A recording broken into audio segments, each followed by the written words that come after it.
Hello everyone, welcome back to my channel. This is Jyoti Prakash and let's get to the video. तो चलिए अभी पहले देख लेते हैं बैंक निफ्टी को वीकली कैंडल में, क्योंकि हमारा वीकली क्लोज हो चुका है। हम थोड़े से लार्जर कैंडल में देखेंगे कि मूवमेंट किस तरह का हो रहा है, ट्रेंड किस तरह का है। उसी हिसाब से जाके हम थोड़े से स्मॉलर कैंडल में कहाँ पर ट्रेड ले सकते हैं उसके लिए देखेंगे।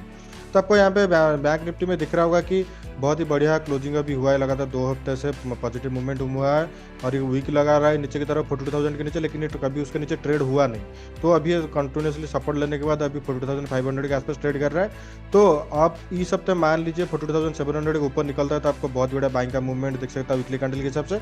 टारगेट आपको इजीली 42,900 से लेकर 42,200 के आसपास का दिखाएगा। चलिए भी देख लेते हैं वन डे कैंडल में कि कहाँ पर आप इसको ट्रेड कर सकते हैं। तो वन डे कैंडल में यहाँ पर डोजी कैंडल बना है, तो जिस तरफ का ये मूवमेंट करा है उसी तरह से आप बाइंग या सेलिंग के लिए ले सकते हैं। यहाँ पर जो हाई लगा है 42,700 के आसपास, अगर उसके ऊपर ये मंडे के दिन क्लोज कर देता है तो आपको बहुत ही बड़ा बाइंग का मूवमेंट देखने मिल सकता है, जो कि आपको इजीली टारगेट 42,900 से लेकर 43,000 के आसपास का दिखाएगा। सेलिंग के लिए फिलहाल वेट कीजिए, देखिए 15 मिनट पे देखेंगे कहाँ पर आपको सेलिंग का मूवमेंट हो सकता है। लेकिन वन डे कैंडल के हिसाब से प्राइस एक्शन में आपको दिख रहा होगा कंटिन्यूसली ऊपरी तरफ से सपोर्ट रेजिस्टेंस ले रहा है, नीचे की तरफ से वीक बना के ये जो ट्रेंड लाइन चल रहा है ट्रेंड लाइन को सपोर्ट लेके जा रहा है। तो इस रेंज के ऊपर निकलता है तो जैसे कि मैंने बोला बाइंग के लिए ले सकते हैं, नहीं तो मान लीजिए ये अगर 42,400 और 350 के नीचे निकलना शुरू करता है तो आप इसको सेलिंग के लिए भी थोड़ा सा प्रीफर कर सकते हैं। चलिए भी देख लेते हैं 15 मिनट कैंडल पे कि कहाँ पर आप इसको ट्रेड कर पाएंगे मंडे के दिन। तो आपको यहाँ पे दिख रहा होगा 15 मिनट कैंडल पे मार्केट जहाँ पे ओपन हुआ, ओपन होने के बाद वहाँ से अच्छा खासा बाइंग का मूवमेंट बना और साइड में जाकर क्लोज हुआ है। और यहाँ पर एक नेगेटिव कैंडल भी बन चुका है, क्योंकि हायर लेवल के आसपास यहाँ पर एम बटन बना है। तो मैंने जैसे कि आपको बोला अगर 42,400 और 350 ये जो रेंज है इसके नीचे अगर निकलना शुरू होता है तो आप इसको सेलिंग के लिए इजीली ले सकते हैं, क्योंकि कंटिन्यूसली सेलिंग में आया था, गैप अप ओपनिंग हुआ, यहाँ पर सस्टेन कर रहा है, इसको अगर ब्रेक कर देता है जो भी बायर यहाँ पे थे वो निकल जाएंगे।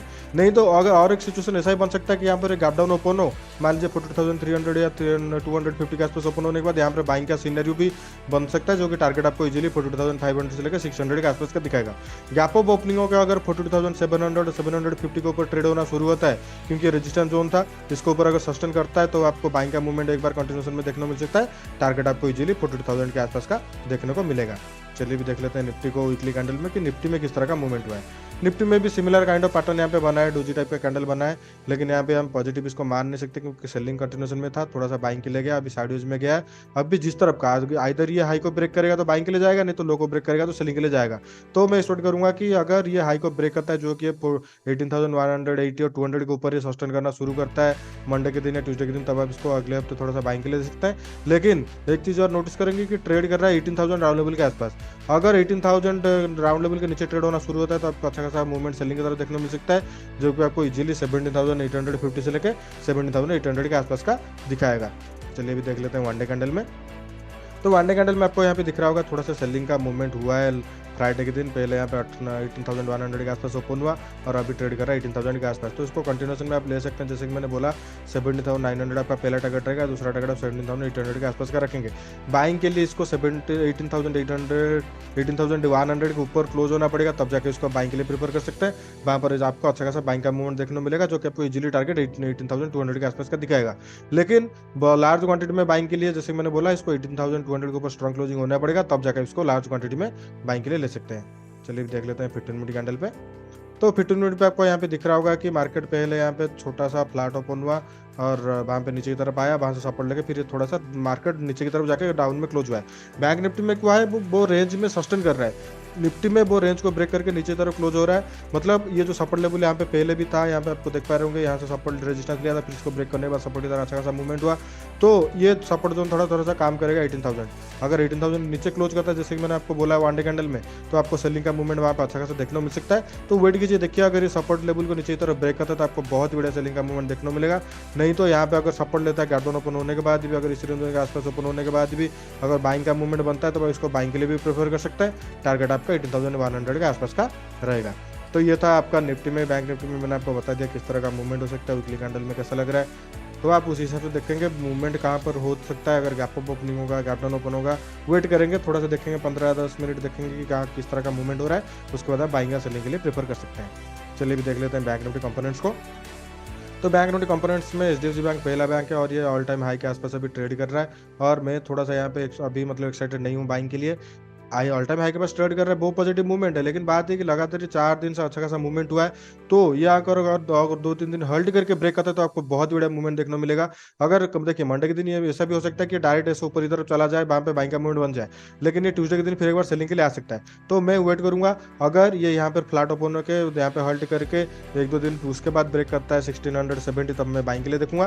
गैप अप ओपनिंग होकर अगर सेलिंग का मूवमेंट होता है 1670 और 75 के आसपास, तो आप इसको इमीडिएटली सेलिंग के लिए ले सकते हैं। टारगेट आपका 1660 से लेकर 1650 के आसपास का दिखाएगा। फ्लैट ओपनों के नीचे की तरफ आता है या 1660 के नीचे भी ट्रेड होता है, तब आप इसको सेलिंग के लिए भी प्रीफर कर सकते हैं।